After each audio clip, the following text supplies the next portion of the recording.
Here we are for your first edition of Backpage Blues. I'm here with Charlie Skillen.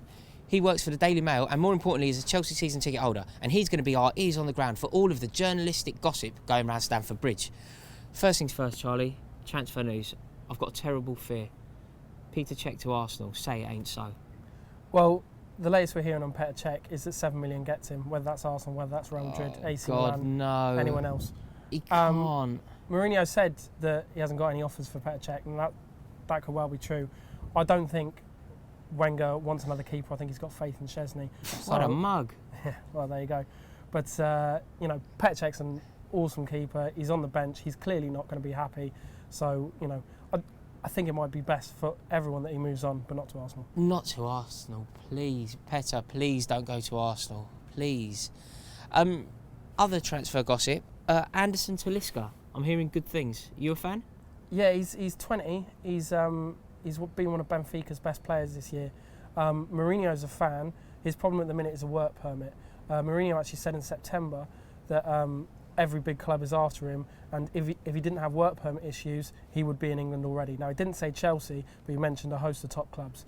Benfica are also touting him around for about 35 million, which I'm not sure Chelsea are going to pay for a 20-year-old. But a player, someone you'd like to see in a blue shirt? I think with these young players it's always difficult. Oscar was the same kind of age when he came over, and he's like taking it to it like a duck to water.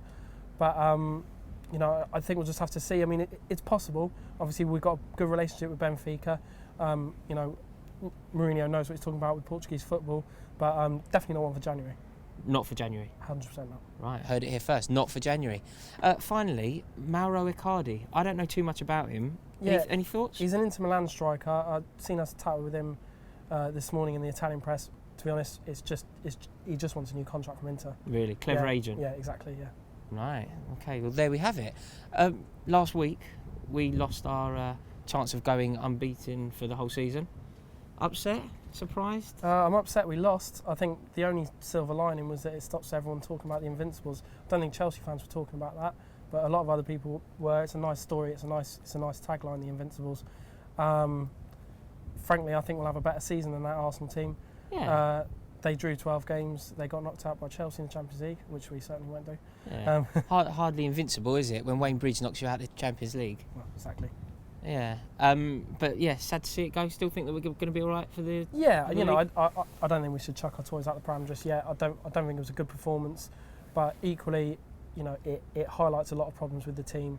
I think this sporting game is a chance for a massive detox for the whole squad. It's a complete dead rubber. We can really get back on it for Hull at home, which, with Hull's form and our form at home, we definitely should win. Yeah, I agree. John Obi Mikel came in for a lot of stick and as actually, in my opinion, scapegoated for the result with Newcastle. Do you think that the reason we lost was Matic? Matic not being there, I think, is a massive part of it. I also think Fabregas doesn't play half as well when Matic isn't there. I mean, I think you're right. I think Mikel deserves a lot more respect from Chelsea fans. He's been here like almost 10 years, man of the match in the Champions League final. Yeah.